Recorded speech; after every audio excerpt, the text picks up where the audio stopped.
The right to education is a fundamental right.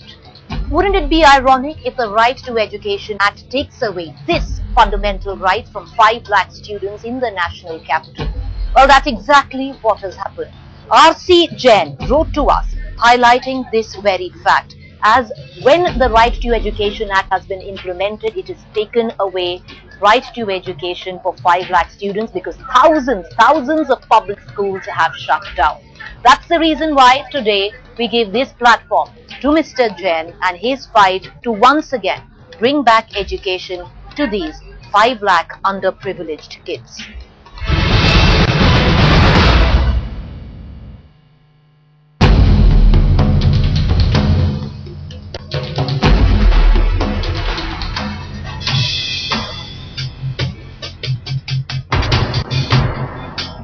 केंद्र सरकार के शिक्षा के अधिकार कानून के तहत ये पहला स्कूल है जो बंद हुआ है।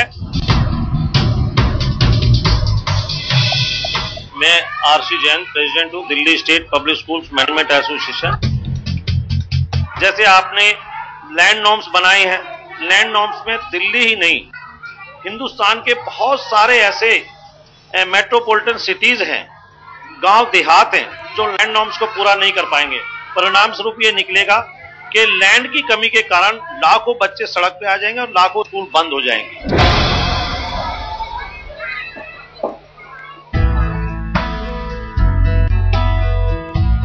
पिछले दिनों जो दिल्ली सरकार ने राइट टू एजुकेशन एक्ट लागू किया 2010 में, उससे हमको ये लगा कि दिल्ली में चलने वाले बहुत सारे स्कूल इससे प्रभावित होंगे, क्योंकि जो इसमें कई धाराएं ऐसी हैं जिससे हमको ये लगता है कि ये एक्ट शिक्षा को बढ़ाने के बजाय शिक्षा में और रुकावट पैदा करेगा। इसके लिए हमने राइट टू एजुकेशन एक्ट शुरू होने से पहले ही हमने राष्ट्रपति को लिखा कि भाई आप इस पे इंटरवीन करें, सरकार को इस प्रकार के कानून को बनाने से रोके। प्रधानमंत्री जी को लिखा, सोनिया गांधी को लिखा और राहुल गांधी को लिखा, लीडर ऑफ द अपोजिशन को लिखा।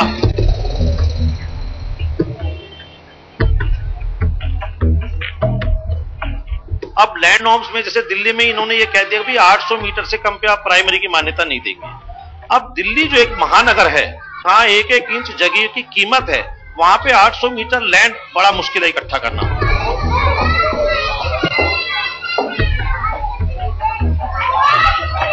दिल्ली स्कूल एजुकेशन एक्ट में एक चीज थी कि भी आप एक क्लास में जो पीटीआर है, पीपल टीचर रेशो, वो 1 और 40 का होगा।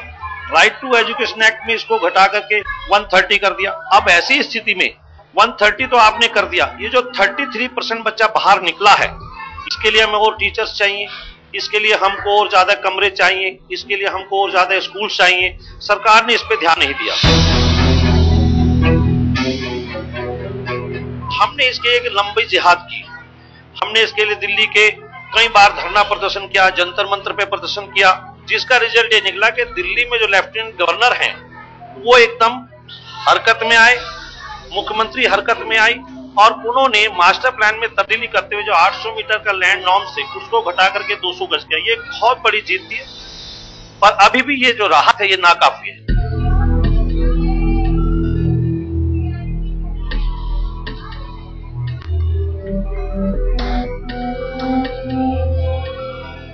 दिल्ली में 30-40 साल से जो स्कूल चल रहे हैं, वर्ल्ड सिटी है, चांदनी चौक, आप बल्ली महाराज चले जाएं, आप सीताराम बाजार चले जाएं, आप सदर बाजार चले जाएं, आप कश्मीरी गेट चले जाएं या आप दरियागंज में चले जाएं, जहां जगह है ही नहीं।